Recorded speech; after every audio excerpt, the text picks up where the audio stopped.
அனைவருக்கும் என்னுடைய நன்றி. ட்ரெய்லர் பார்த்தேன். உண்மையிலே அந்த 2 கதாநாயகர்களும் நல்லா நடிச்சிருந்தாங்க. அதுமாரி கதாநாயகியும் படிச்சுட்டு இருந்தாங்க. அவங்களுக்கு இன்னொரு ஹோம்ஒர்க் தேவைன்னு நான் நினைக்கிறேன். பாடல்கள் மிகவும் அருமையாக இருந்தது. ஒளிப்பதிவாளர் திறமையாக காட்டியிருந்தார்.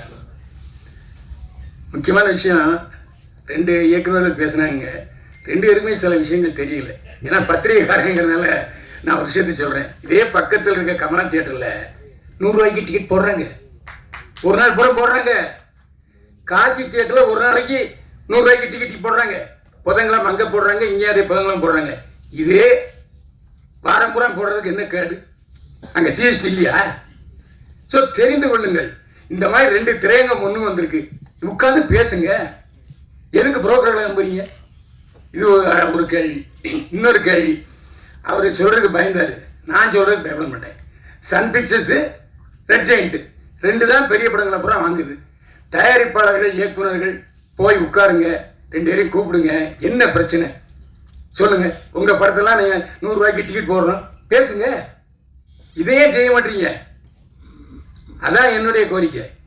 அதுக்காக அந்த கூட்டத்துக்கு துணை முதல்வரையும் கூப்பிடுங்க. இங்கேயும் துணை முதல்வர் இருக்காரு, அங்கே தெலுங்கானாலையும் பவன் கல்யாண் இருக்காரு. ஒரே நேரத்தில் 2 பேர் திரையுலகத்தில் இருந்து துணை முதல்வர் இருக்காங்க.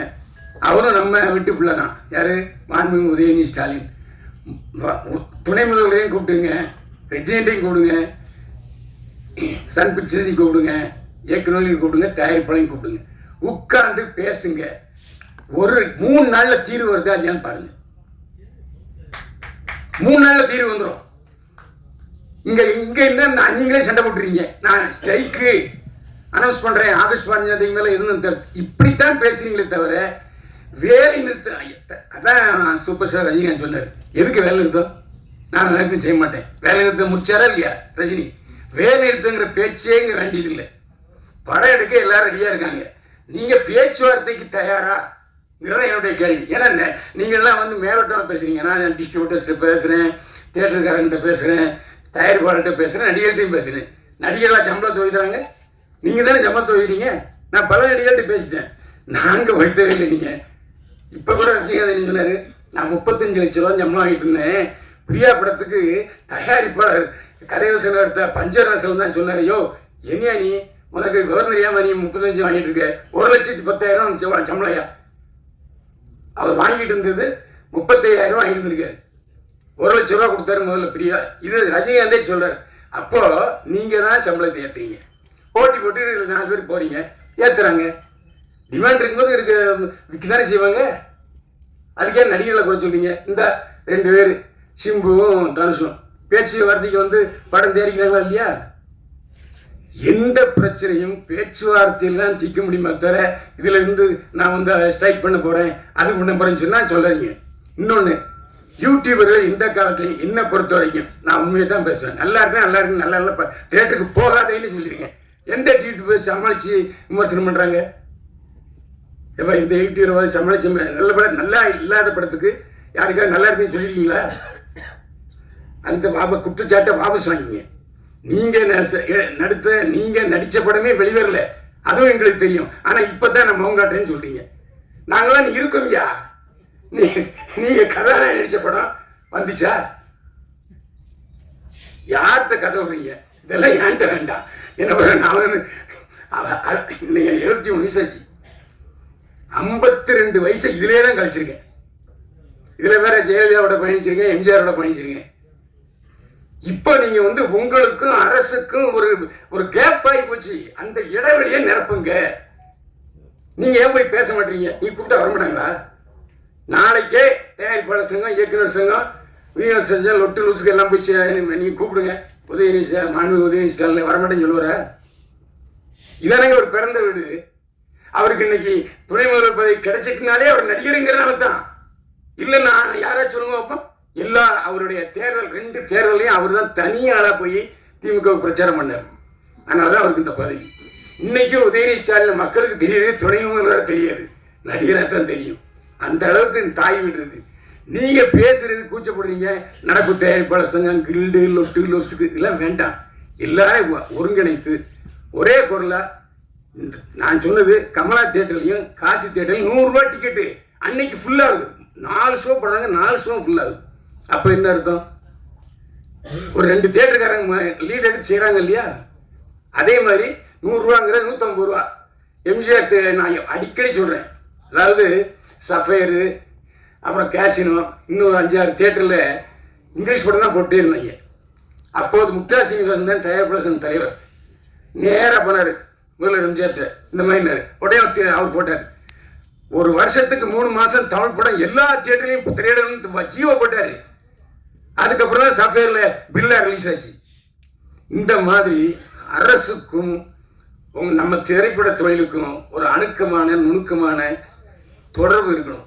இருந்தால் நிச்சயமா அந்த காலத்தில் 7 படம் 7 படம் ஓடலையா? நீங்க தானே சொன்னீங்க 7 படம் ஓடிச்சுன்னு.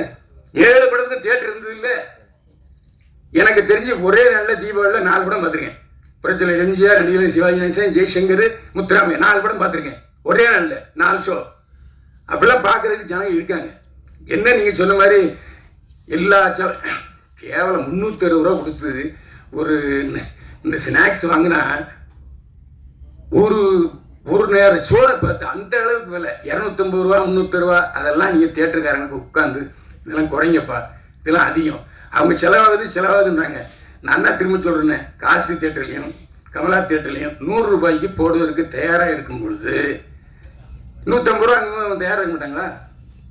சரி வேண்டாம், பெரிய படங்கள் வரும்போது போட்டுங்கப்பா. மீதி ஒரு வருஷத்தில் எத்தனை பெரிய படங்கள் வருது?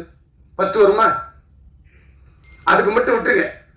மற்றது பூரா நீங்கள் இந்த பாதி செல்லக்குட்டி படத்துக்கு கொடுங்கன்னு கேளுங்க. தியேட்டருக்கார மாட்டேன்னு சொல்லுவாங்களா, இல்லாட்டி விநியோகஸ்தர் மாட்டேன்பாங்களா, இல்லை அரசாங்கம் மாட்டேன்னு சொல்லுவாங்களா? அதுவும் ஜிஎஸ்டி இருக்கு இல்லையா? 100 ரூபா டிக்கெட்டில் ஜிஎஸ்டி இருக்கு, இல்லாமல் இல்லை. ரேஷியோ குறைவு, அவ்வளோதான். அதனால நாம் உட்காந்துக்கிட்டு நாங்கள் தயாரிப்பாளர் சங்கம், நாங்கள் ஒரு ரூட்டில் போவோம், தயாரிப்பாளர் சங்கம் அவங்க ஒரு ரூட்டில் போவாங்க, சின்ன தயாரிப்பாளர் சங்கம் அவங்க ஒரு ரூட்டில் போவாங்கன்னா புரோக்கர்கள் தான் வாழ்வார்கள். நான் தான் சொல்கிறேன், இன்னைக்கு ரெட் ஜெயண்ட்டு மற்ற சன் பிக்சர்ஸ் இல்லைன்னா உடனே நீங்கள் ஒரு 10-100 தியேட்டர் கிடைக்குமா? புரோக்கரை தான் தேடி போகிறீங்க. ஏன் அவங்க நேரடியாக தியேட்டருக்காரங்கிட்ட உங்களோட பேசுறதுக்கு வசதி இல்லையா? அதுக்கு ஒரு அமைப்பை அமைங்க. தியேட்டர் அதிபர்களுடன் பேசுவதற்கு ஒரு அமைப்பை நீங்களே அமைங்க.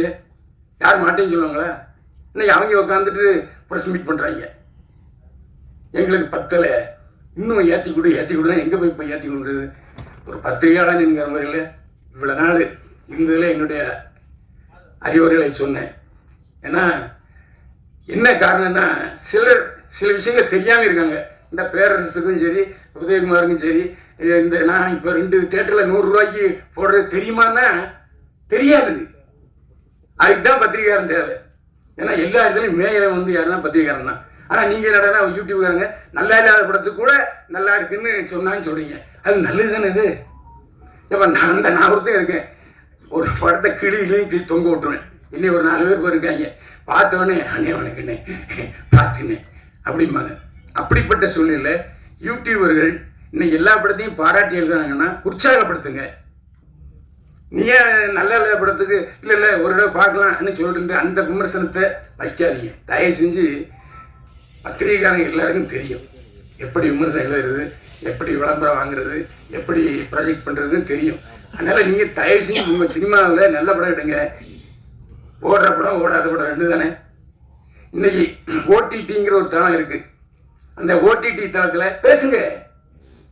ஓடிடி தளம் 4 தளம் இருக்கு இல்லையா, அவங்ககிட்ட பேசுங்க. முன்னாலேயாச்சும் சென்னை தமிழ்நாடு ரிலீஸு இல்லைன்னா சிலோன் ரிலீஸு.